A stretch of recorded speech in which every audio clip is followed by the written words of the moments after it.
Pardi national highway પર વલ્લભ આશ્રમ સ્કૂલની સામે સર્જાયો વિચિત્ર અકસ્માત. રેલિંગ કારની આરપાર થઈ જતા બે યુવાનોનો ચમત્કારિક બચાવ.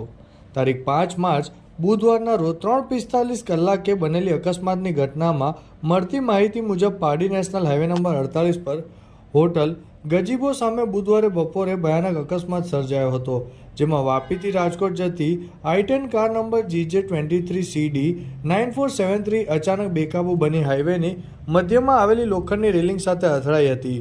રેલિંગ કારના બોનેટમાંથી ઘૂસી સીધા ડ્રાઇવિંગ સીટની બાજુમાંથી પસાર થઈ બારી બહાર નીકળી ગઈ હતી. તેમ છતાં કારમાં સવાર બે યુવકોનો ચમત્કારી બચાવ થયો હતો.